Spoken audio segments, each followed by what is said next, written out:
Hello, everyone. Thank you so much for joining us. Welcome to the second session of CRO Masterminds, a webinar series designed to bring conversion optimization specialists from around the world to interact with you. For the first session, we had Rachel Pilcher from Mighty Fine Copy, and she discussed about how to collect and use the voice of your customers to increase conversions. Hope you attended that. If not, drop us a comment and we will share the replay link with you right after the webinar. My name is Vaijayanti Narasimhan.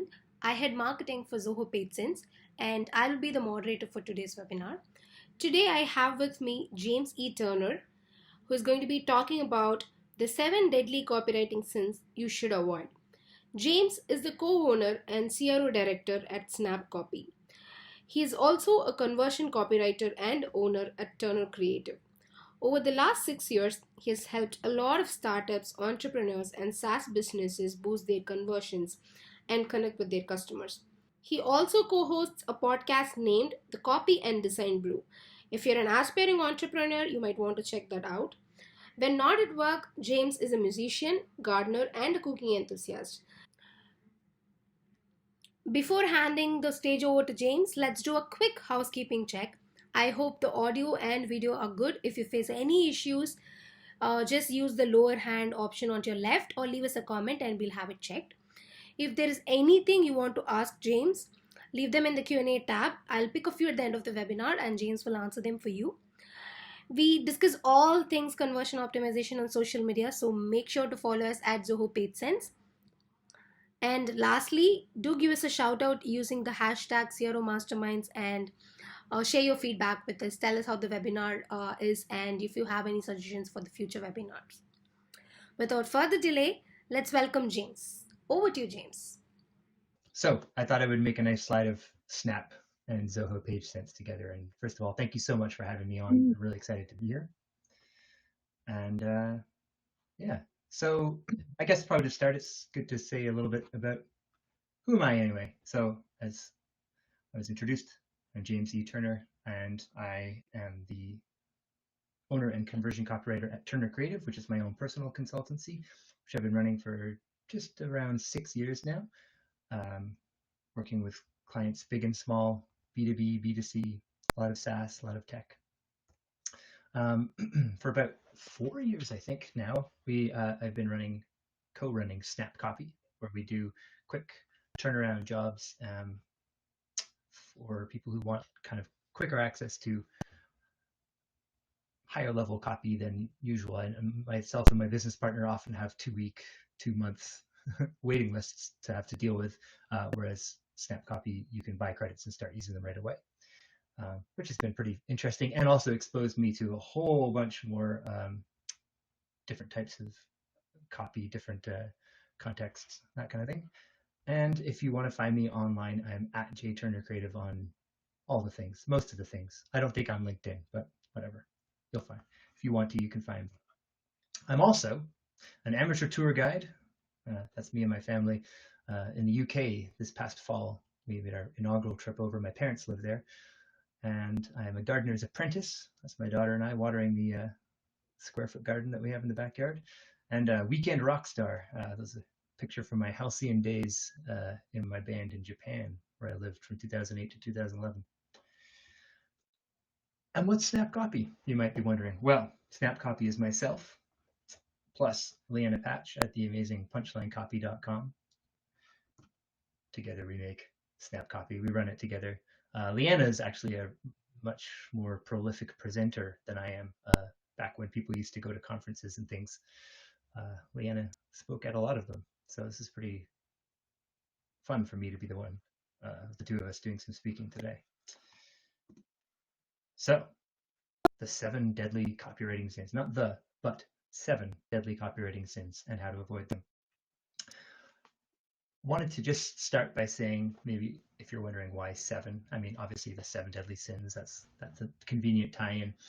But I sort of think of copy on a landing page as, I think of 7 different components, which each have their own special job, starting at the top of the page with the headline, and then the subhead. There's like the main subhead for the hero section, and then a subhead set of subheads down the page, the body copy, obviously, the CTA copy, where things are starting to get real, the button copy, starting to get really real, and microcopy underneath that.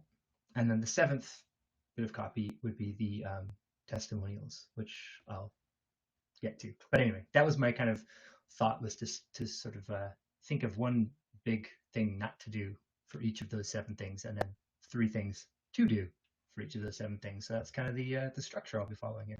So we'll get right off the bat with what I think is the first deadly sin of copywriting would be ignoring context in your headline. Now it's kind of like a boring headline to start with, but I think that's a really important thing to think about.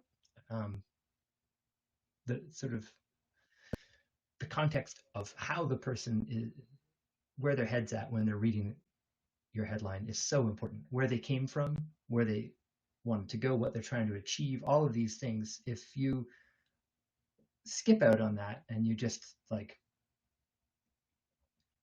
disregard the context that your headline's being viewed in, it greatly reduces the chance of it landing and doing what you want it to do. So what should you do instead? Well,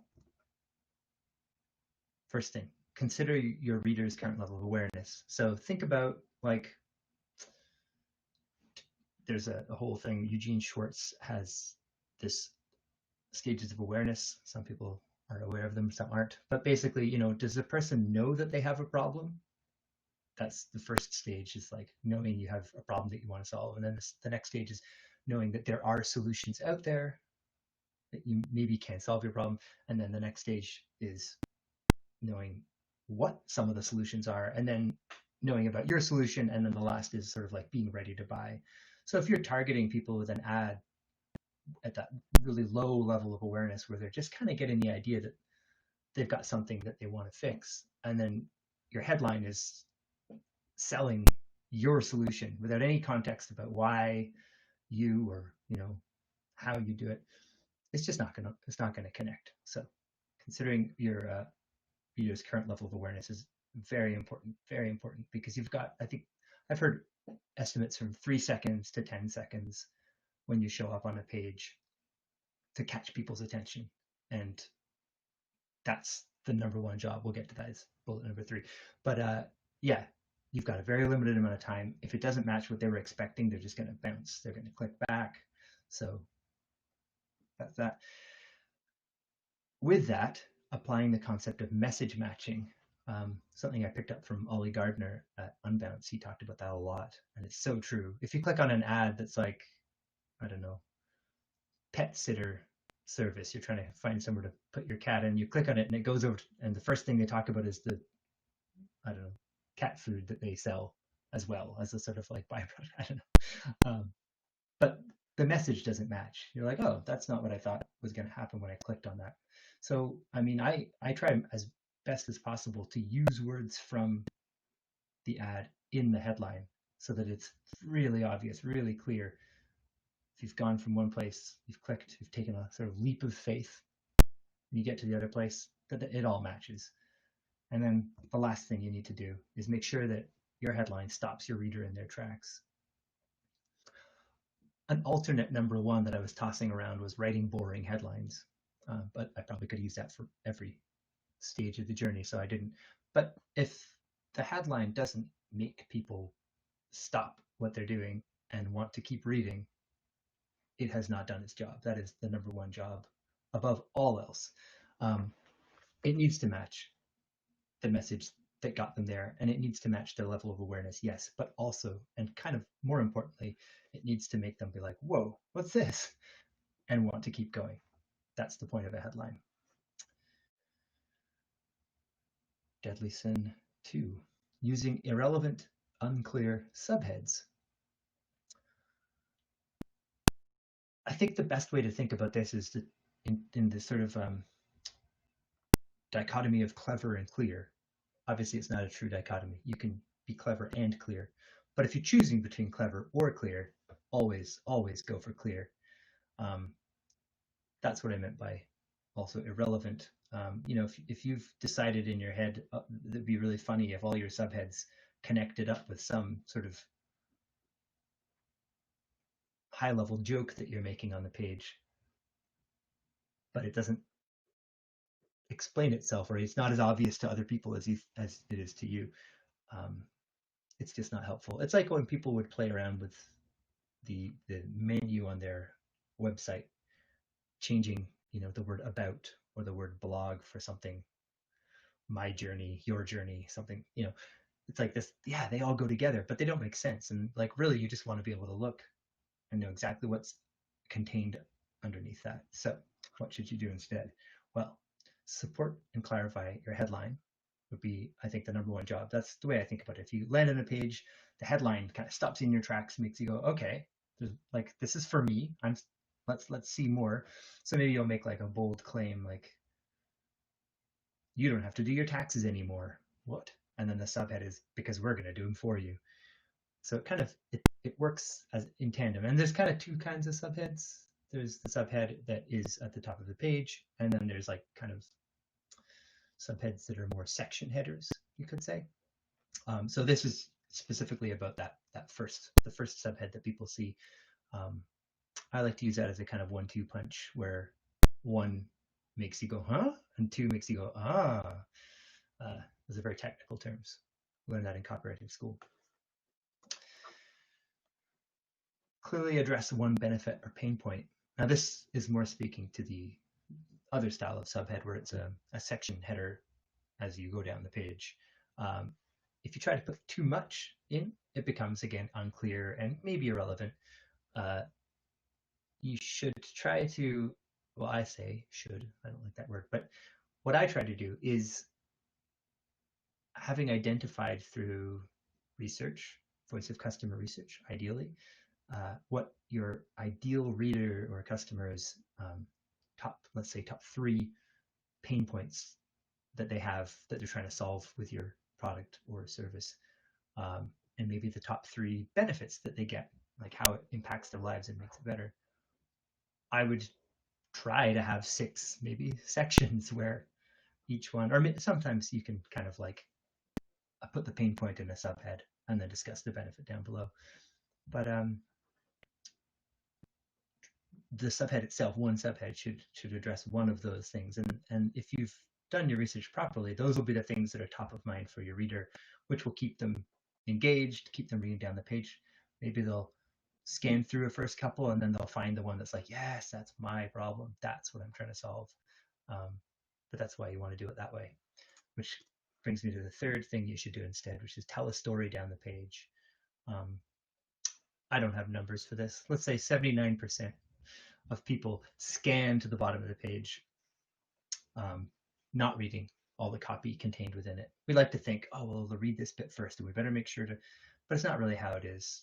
People do a quick scan to see, like, just, how big is this page? What's on it? Where does it go? That kind of stuff. And if your subheads are clear and address the major pain points and the major benefits as they go down the page, they should get a sense of, maybe they don't even need to read your body copy. Maybe that's enough. Maybe they're like, yeah, these people know what I need, and they'll click and they'll away to the races. You don't, all the other work you put in was gravy. You didn't need it. And so sometimes they'll scan to the bottom of the page, find something that's relevant to them, read it, and then be like, huh, and then scroll back up and start reading again. But maybe not. But the point is that you should be able to just extract all the subheads and make a story out of that. Writing long chunks of body copy. Deadly sin number 3. I am guilty of writing it, but not submitting it as the final copy. There's a whole bunch of adages about this. Like, I'm sorry I wrote you a long letter. If I'd had more time, I'd have written you a shorter one. I can't remember who that's attributed to. I feel like Mark Twain or Abraham Lincoln, someone like that. Anyway, the point stands. And you notice it. You notice it on a web page. You notice it in an email. You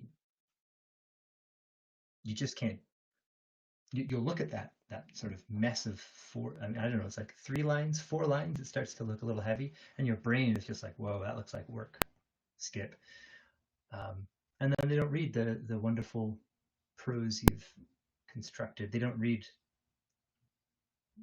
the copy that's perfectly good copy that's just for them. But by stringing it all together like that, it becomes ineffective. So what should you do instead? Well, first of all, give your copy space to breathe. Like the slide. I actually did have to do a little trimming on my bullets because I was like, I'm not doing what I am telling people to do. White space is important. It's a design principle, but it fully applies to copy as well. So give your copy space to breathe. Space it out more. I mean, it's not like you're going to run out of paper, right? Like people are worried about, oh, it's too long. And if it is truly too long, then you'll know what you can cut out. If someone says you need to take out half the words, and you can, then you'll be able to. But if it's the right amount of words, just give it more space. Use phrases and words your customers use. So this is very particularly true of those of us who call ourselves conversion copywriters. We do voice of customer research for a reason. And the reason is nothing will convince future customers better than the words of past customers because they're dealing with the same problems. If they're your ideal customers in both cases. So when you're doing your customer research, it's really important to like keep your ear open and make note of little phrases and words. If people describe your solution a certain way, if you do a bunch of customer interviews, I recommend 6 to 10. You have surveys out, maybe you've got testimonials or support transcripts, whatever you're looking through where you can see the raw language of your customers. You can just find little pieces that you can copy and paste into another document when it comes time to write your copy and you have to describe something and you're like, oh, 5 out of 10 people have used exactly this phrase. Why don't I put that in there? And that'll make the body copy resonate more, maybe even, well, probably even like just below their conscious awareness. Even it's just like you're speaking their language, which is what ideally we all want to do. Speak to one reader using the you voice. So this is so important. I don't know. Think of an email that starts, "Hey guys." Suddenly you're like, well, I'm one of many people that you're writing to, and it just doesn't feel like you have to pay attention. Maybe you can like check your phone while they're talking because they're not just talking to you. And I think that's something that it's really hard because you're writing to a lot of people. You're not just writing to one person.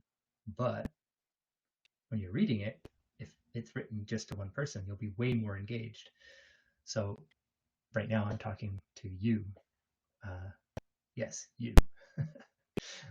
And I think that's really important. I think one-on-one connection is such a valuable and powerful human thing. And it's pretty simple to do. And one of the simple tricks to make your copy read like that is to use the you voice, as opposed to saying, we help such and such companies do such and such. You assume that they work for that kind of company, and we say, we help you raise your company's profile. So that's definitely very important, kind of easy thing that anyone can do if you just look through it and be like, okay, just imagine you were just saying this to one person and write it how you would say it. Now we're down to the CTA, the call to action for deadly sin number 4. Not asking you to redact, so like essentially having no call to action. I'm Canadian. I have British parents. I certainly am pretty good at being too passive, and I empathize with people that, don't want to push too hard. You don't want to be too brash in asking for the next action. But at the end of the day, you actually have to be, and that is what your reader wants. If you think of it if you flip it, it's not that you're being too pushy. I mean, they're on the page, they want your solution, they're interested, they need what you have to make their lives better. And by making it an ask, you're sort of you're taking the responsibility for it. They don't have to like come up with the idea, I'm going to buy this on their own, you know? I mean, obviously they do come up with it on their own, but when you ask them to act, they're able to react. You know, they're like, okay, yeah, I think it's time. I think I'm good for this. So what you do instead, this is, I'm particularly proud of these upcoming 3 bullets. Be clear about what you want the reader to do. Just that. Don't make it vague. Don't make there be like, well, if you like this, do this. If you like that, do that. Have one clear, obvious action that you want them to do, and just say it. Just, you know, click here to join my webinar. That's it. I'd like it if you could come, if you can. No, just what I want is for you to be on this webinar. You can do what you like with that. Be clear about how they should do it. So, you know, I guess that's a button that says join now. But yeah, I think that's important too. So you have to not only be clear about what you want them to do, but make a very obvious sort of path for them to follow. So they don't have to do any thinking, they don't have to do any work, they don't have to make any judgment calls, or use the part of their brain that is overly logical and likely to force them to hesitate. Just give them a way forward, and then be clear about what will happen next. Nothing worse than like hovering over that button with your finger on the mouse or on the trackpad, and you're like, oh, are they going to charge me if I click this? Is this going to am I going to be able to go back here and keep reading? Or, I don't know if online groceries, they're kind of very much a thing right now. And maybe you've had this where you're halfway through, you've done a bunch of shopping and then you realize you haven't logged in, or you have to create an account. And then you have this moment of like, crap, is this gonna erase all the work I've done putting stuff in my cart? If you had a little create an account and we'll bring you right back to this cart, or you won't lose any items, or just something like that, to sort of like tell them how it's gonna go, and you'll get way more people acting. So you gotta ask them. You have to be clear about what you want them to do, how they should do it, and what's gonna happen when they do. Number 5, using bland, boring button copy. I tried to think of a bunch of examples, but the word that just kept coming back is the word submit. It's just gross. I don't like it. I don't ever want to submit anything. It makes me think of school, handing, submit your paper. I have anecdotal evidence, not evidence, but I remember hearing a psychologist speak once, Bart Schutz, at Online Dialogues, and he said that they tested, in some instances, just the words "click here" as the button copy, and it actually tests pretty much either the same or better than coming up with creative things. So take this with a bit of a grain of salt, that you might actually just have to say "click here." But I think that using submit, using like the default setting for a button, just really stands out as like not thinking about the experience as well as you could have. So what should you do instead? Well, make clicking feel like an act of empowerment. Yes, I want to join your webinar. Yes, I want to increase my sales and decrease my costs. That's a bit long for a button, but you can do it. Like, no one's going to be like, well, that's a bit of a big button, I'm not going to click it. The point is that in the clicking, you're not just clicking on a button. You're making a decision. You're moving your life forward, whether it's a small step or a big step. It depends what you're selling. It could be a huge step, And I mean, I can think of things in my life that have completely changed everything, that started opting into a website. So it kind of sounds a bit like hyperbole, but at the same time, it's totally not. I'm immediately thinking of, and I was hoping I'd get a chance to pay homage, when I first joined Joanna Wieb's copy hacker training back in whatever it was, 6 years ago, 6+ years ago.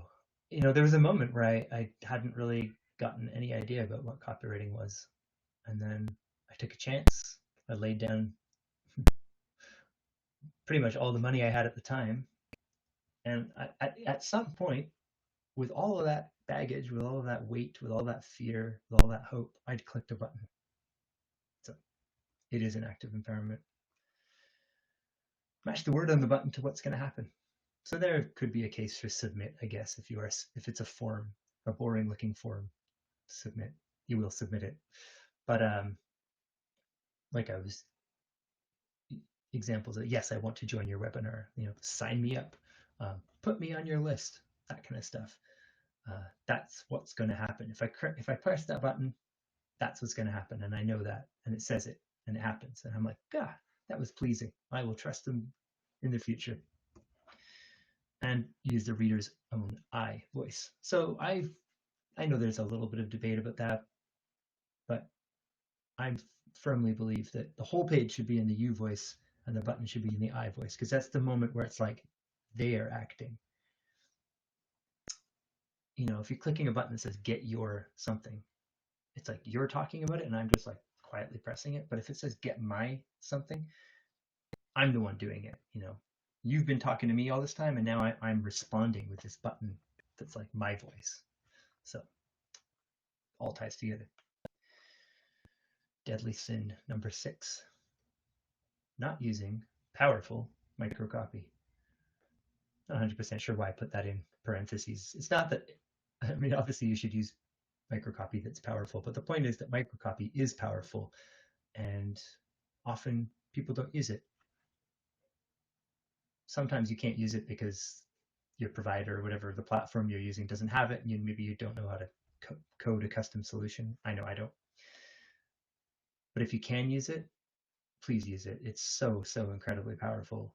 That last little sort of, I think of it like the people at the end of a marathon. You don't know who they are. They're cheering, or a race, whatever. It doesn't have to be a marathon, a 1K race. cheering on whoever's there at the end. That little bit of microcopy. You're just about to click the button and your eyes go down and there's like this small script that says, you're making a great choice. Yes, I am making a great choice. So what should you do instead? Well, first of all, always assume that your reader hasn't read all the benefits. I know, well, at SnapCopy, we have a credit-based system, and the credits expire, and there's a way to send in your projects, and there's a lot of little processes. People are always asking about them. And we have most of it written on our website, often also doubled in an email. But people just, they've got other things going on in their life, and it's totally unreasonable to expect that they would be memorizing everything about your product. So if you don't assume that they have read or remembered, I could say, all of the benefits, then what would you want them to just remember, just as they're about to click the button? What's that one thing? Like a lot of times you see reinforcements around like we'll never spam you, or credit card secure, that kind of thing, if it's a transaction type of thing. So that's brings me to the next one. Counter any last objections. So it could be aspirational microcopy, like your life's about to get a lot better, or it could be countering any last objections, reminding them that there's a 30-day trial period, they can get their money back, or anything that you've identified as top objections for people who don't buy your product or service, and you have a counter for that objection. You're like, no, it's cool. This is why. Put that next to the button, because there's a really high chance that as they're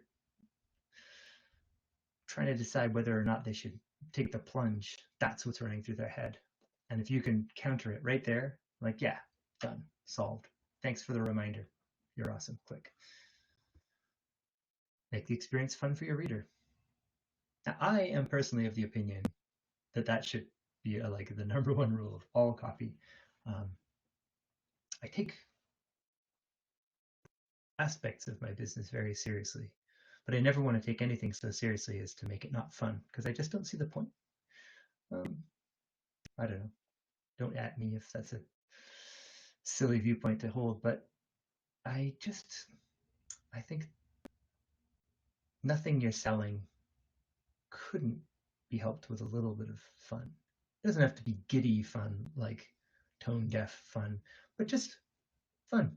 So, I mean, Leanna, my Snap partner, she's a humor copywriter. She teaches people how to put humor into their copy, and one of her things is that if you make people laugh, they open up, they become more connected, more vulnerable, more human. It softens them, and that makes them more inclined to take a little leap of faith, want to work with you. Be like, yeah, I see your humanity, and you clearly see mine. I think this could be a good fit. And microcopy is a great place where people can put in a little bit of cheeky humor, even if the whole site is a little bit more serious. If you have that little bit, you're like, okay, I see. Like there's like a glint in the eye of your page, if you will.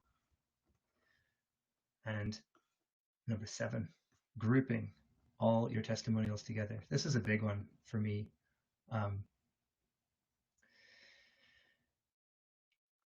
It's kind of common, I guess, that there would be the testimonial page or the testimonial section. But if you put them all in one place, it makes it a lot easier to miss them. It's sort of like putting all your eggs in one basket, as it were. So I actually, well, I'll get into it in a little bit, but I do think there's a time and place for that as well. But so the first thing that you should do instead is scatter your testimonials strategically down the page, throughout your site. But we're talking about just a page here. Use them when they're most appropriate, when they're needed. I included testimonials as a form of copy, which I thought was kind of, maybe some would say that's not copy, but it is. I mean, it's if you buy into the theory that you should be using the voice of your customer throughout your page, throughout all of your copy, sure, this one's actually attributed to your customer. It's like verbatim, it's got quotes around it, but it's still copy. You still chose to put it on your page, and you could like cut the first part off and just put in a little ... ellipses, or the last part, or a middle part. You know, you can shape it a bit. Obviously, don't take out, you know, words that change the meaning. But it is copy, and so think of it like little bits of pre-formatted copy that you can use where it makes sense. And then you'll start to see a bit of a strategy emerge, I'd say. With that strategy, usually it's this: support every major claim with a testimonial. So if you have a section talking about how your product makes people's skin less itchy, have a testimonial about so-and-so whose skin got less itchy. They're like, oh my God, my skin's never been this unitchy. Right there, you know, you've said it, and then here's this person who isn't you, who doesn't work for you, supporting exactly what you just said. And you can do that with pains, you can do that with benefits. I find often with companies who have a sort of batch of testimonials to work from, there's usually a good sort of handful that are too general to apply to any one thing, or maybe they're talking about the overall experience of working with someone or being in your product ecosystem. And those are the ones you can put at the top of the page, you know, the hero section where you're still trying to introduce yourself, or at the bottom of the page when it's time to buy and they've gone through all the sections. So general testimonials in general places, specific testimonials supporting specific claims, and always, if you can, include a picture of the person giving the testimonial.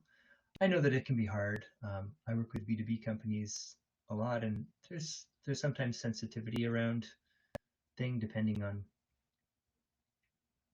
I don't know, maybe the person who has the contract isn't high enough up the food chain to officially put their face on your page, or privacy concerns, you know, or I don't know.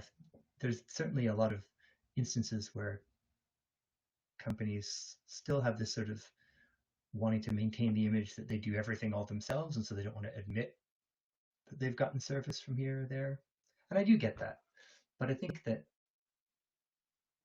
things are changing a bit. I think the way that I see it and the way that I try to encourage people I work with to see it is that it's just another chance to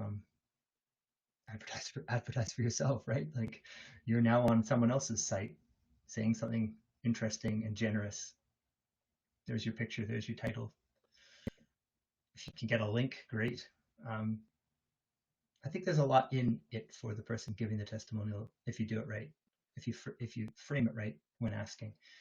And that's kind of a digression, but the point is, do whatever you can to get a picture and get a permission to use their picture and their name, because it just makes it so much more believable.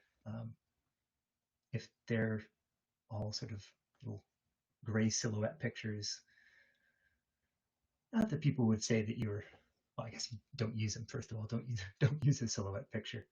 But imagine that it was one. You'd immediately sort of be like, oh, is that real? You know, this testimonial is a little bit too convenient. And then if the the attribution is to Joe or worse, customer, it can start to just look like it's not genuine, which is sad because it probably is. I don't know. I'm sure some companies use made-up testimonials, but I haven't worked with any. And if you go to all the effort of getting the testimonial, but then use it in a way that reduces its power, I think that's just too bad. So those are the 7, and don't worry, I've summarized them all into one slide. I'll just race through them again. So, in order, the 7 deadly copywriting sins. Number 1, ignoring context in your headline. Got to match where your reader's at. Number 2, using irrelevant, unclear subheads. You've got to use the subheads to tell a story and to support your headline. Number 3, writing long chunks of body copy. Don't do it. Write them and then break them up. Maybe like 1 sentence, 2, if you're really lucky, per paragraph, and that's it. Space it out. Number 4, not asking your reader to act. Always include a CTA. Always make it clear. Always tell them what's going to happen next. Number 5, using bland, boring button copy. Use what you like. Just try to avoid submit. Number 6, not using powerful microcopy. Use it. It's a superpower. It's just a little bit more copy, and it can make a huge difference because it arrives at just that critical moment. And the last one, number 7, grouping all of your testimonials. Don't group them together. Spread them out. Let them do their job one by one. That is what I describe as 7 deadly copywriting sins. Thanks. I know we're going to have a Q&A, but I wanted to put my money where my mouth is and have a clear call to action. What I'd love for you to do is to go here and sign up for our very funny email series on landing page best practices that will boost your conversion rates. It's a little bit.ly link. It is case sensitive. Uppercase snap, uppercase C, lowercase OPY. You go there. It's an email series. I think it's 5 emails. Leanna wrote it and created it. It's really good. So I'd love for you to check that out, or also, I'm making it unclear. But anyway, reach out through other means, and that would be wonderful too. Yeah, thank you very much. That was a wonderful session, James. Thanks for helping us identify those red flags in our copies and address them in a practical way. Let's take a couple of questions now. Sure. We have one from James. How headlines are interpreted so it stops a reader in their tracks is surely subjective. How do you overcome the issue of subjectiveness? Well, I mean, at some level you don't. At some level you are shooting in the dark. However, the way to get as little subjectivity as possible is to do voice of customer research. Interview 6 to 10 customers. Take time, talk to them, talk about what there was going on in their life before they found you. Talk about what it was like realizing that you were the solution to that problem, and then what it's been like since they worked with you. And if you talk to, I swear, 6 people is really all you need. It's amazing if you take the time to really get into the story. You can totally see the patterns emerge of like, okay, like in the main, people need this, and then whatever that this is, put it in your headline, but also in a way that isn't just, yeah. I guess that's the stop in your tracks part, right? That's the subjectivity.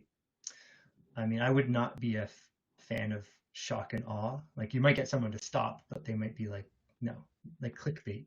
Don't I don't mean in a clickbait way. Um, yeah. So if you know that people were surprised when they found out that your solution did work, then a headline that would stop your ideal customer in their tracks is like, no, really, you don't have to deal with X anymore. If that's like a big problem in your life, that is going to stop you in your tracks, guaranteed.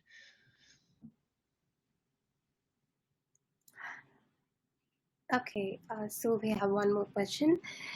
This question is in context of deadly sin number 4, not asking your reader to act. Let's assume if the action we want the reader to do is buy a product. In such a case, could you please talk about writing copy that sells a product subtly to a reader and is not like off-putting like an in-your-face advertisement? How to strike the balance, sell and not overly sell.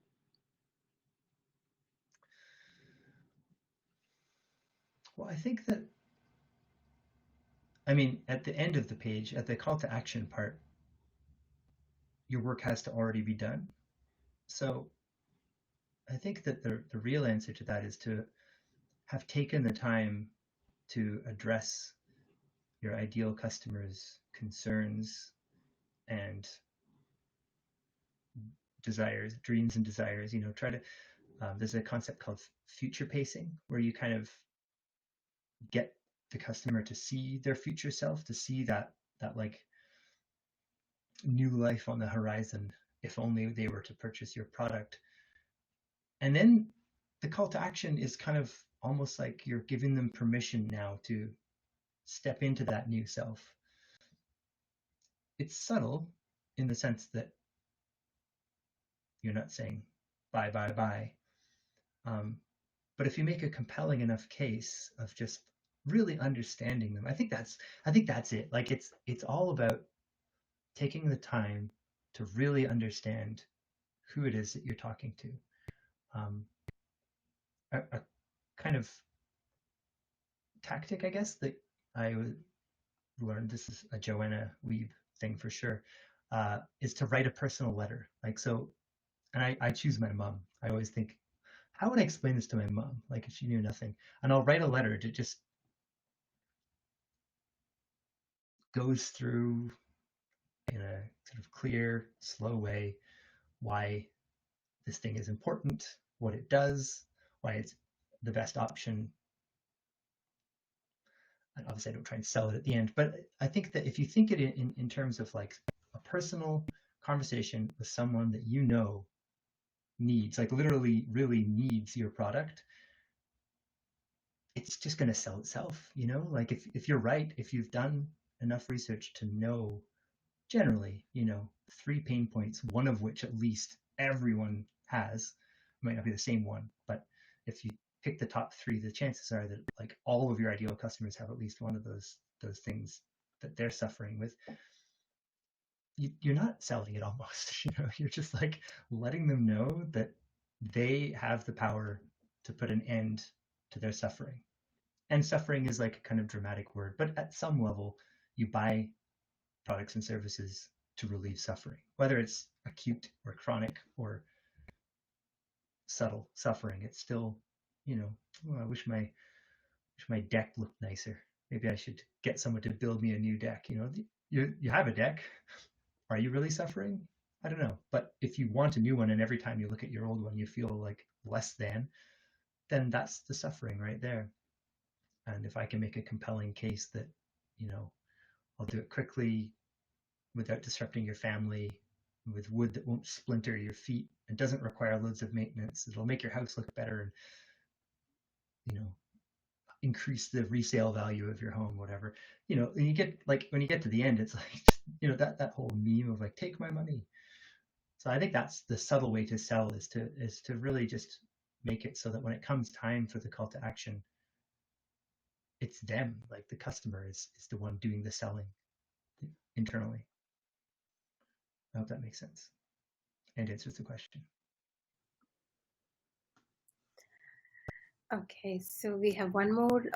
Where do you recommend using testimonial copies? Right on the first fold, or maybe at the end, right before the CTA? Yes. If you only have one testimonial, probably of the two, I feel like I would want to say at the CTA, like right when they're about, like I would use the social proof as the sort of a last persuasion push. That said, if you only had one testimonial, if it's good enough, then I suppose above the fold. I think I would say they're both very important. Um,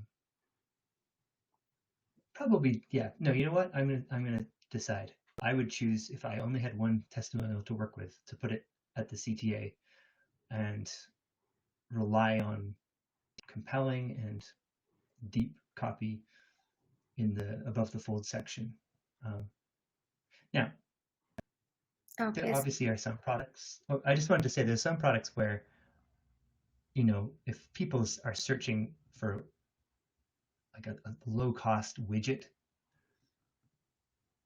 no, I don't know. Even like if you think about Amazon reviews, they're pretty prominent. They're up there. So maybe that would be the answer. If you're just working with a quick amount of copy, more like a product description, then it can all be above the fold, right? The product, the testimonial, the CTA. But in a landing page, um, yeah, I'd go for the CTA over the hero section. Okay, he asks, let's say I have many. In that case, what do I do? Oh, then I would say both, please, um, if they make sense. I mean, I don't like, that's the whole thing about trying to use them strategically. Like, if they all just say, "Great product, loved it," you know, that's not very helpful. I'd only use one that said that. But assuming that you have a sort of range of testimonials, some people like how the product shipped, the box it was in. Some people liked how well it cleaned their house. Some people liked how long it lasted. You know, take the thing that they like and put it next to copy that's talking about that thing. Um, and then yeah, I mean, I just don't see a reason to choose.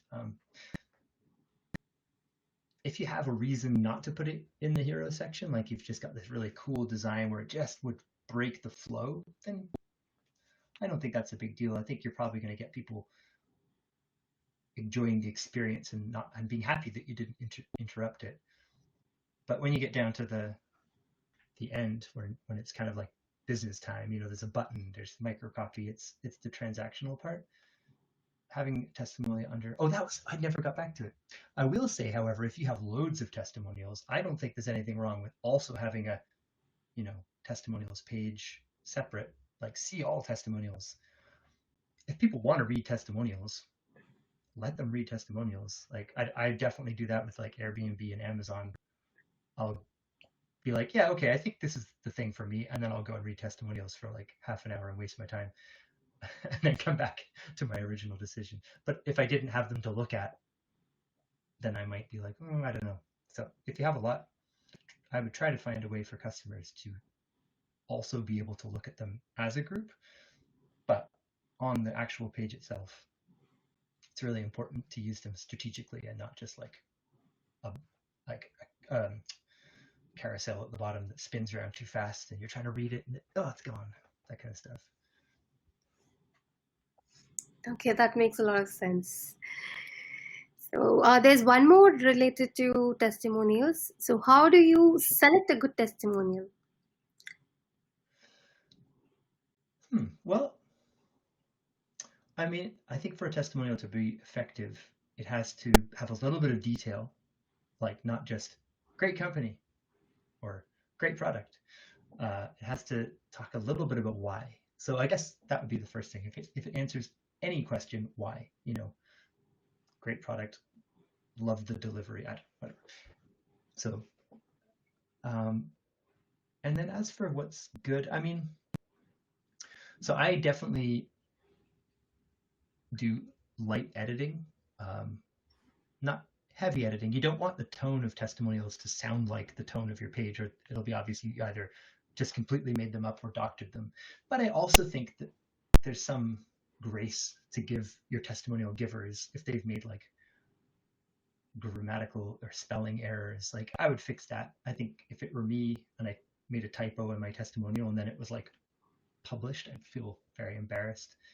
So sorry, that's a little off track, but I do recommend that. So with that, if a testimonial is really long and the good bit's just in the middle, is it easy to cut the edges out and put dots so that you just capture the essence of it?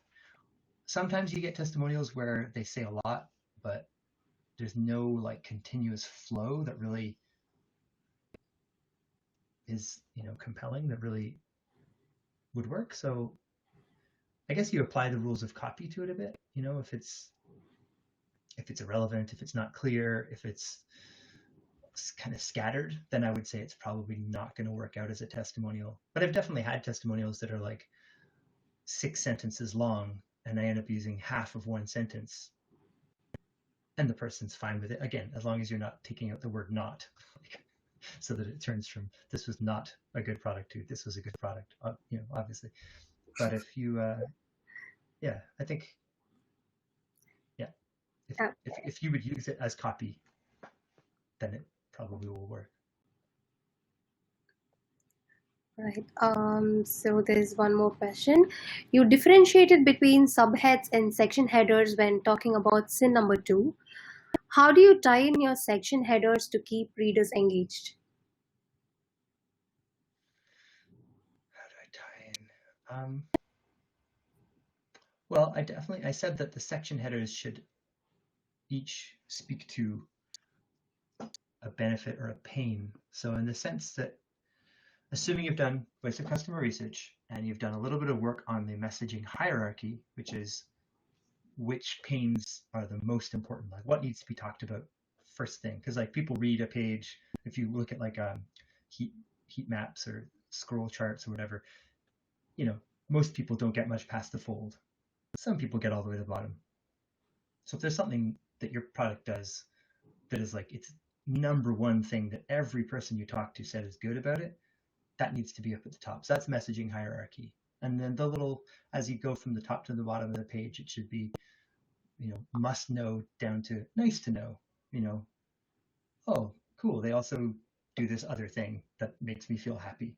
Some people make some people feel happy. So it ties in the sense that the section headers should address that hierarchy, which should logically flow from the top headline. This is what it is. This is who it's for. This is how we do it, maybe. And the next step is like, okay, so what does it mean for me? And the first thing should be the most important thing that it means for you. So it ties. I'm not sure 100% what the question meant by how it ties in, but I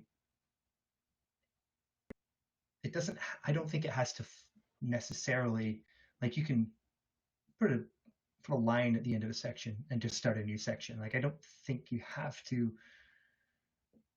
in the copy, flow between. It's not like a book. It doesn't have to flow. Yeah, I think that is my answer. Okay, Joanna says this answers the question. Thank you. Okay, great. So this is my personal favorite. Can you give us an example where you did not follow these rules and it came up with a successful copy? Any rules that you've bent? Oh God. I've bent them all.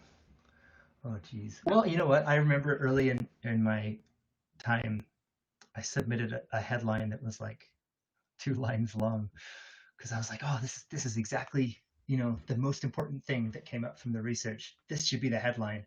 And the guy on his website had a really narrow, what do you call it, margins.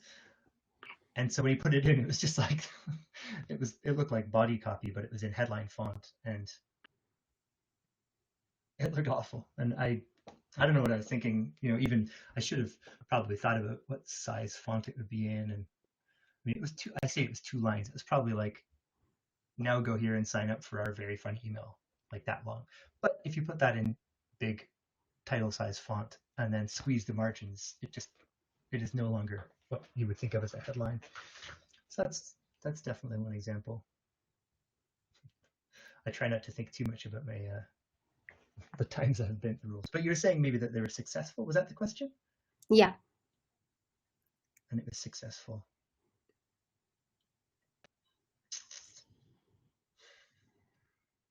I can't specifically think of anything that doesn't bring anything to mind.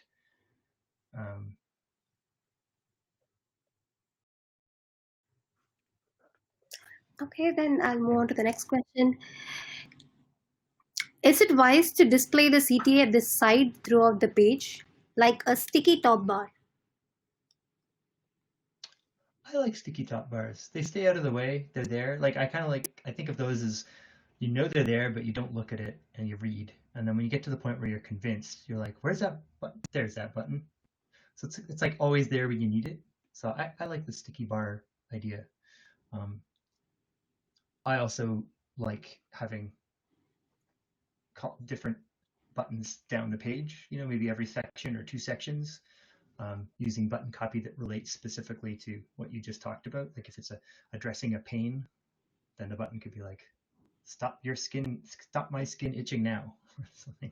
Sorry for keeping skin itching thing going on. And then as you scroll down, there's another one that's like talking about how nice it smells, and it's like, get the best smelling skin itch cream in the world. Click. So that would be a different way of having there always kind of be a button handy. But definitely, I don't think there's any real need for that's nothing worse if the button's at the top only and you read down the page and then you have to like scroll back to the top to find the button again. Like you should never have to find a button. I think our job is mostly about making there be as little work as possible for your reader to do to buy your thing. Okay, so there's one more. If the product is really new and is on the market just recently, what, according to you, can replace the testimonials?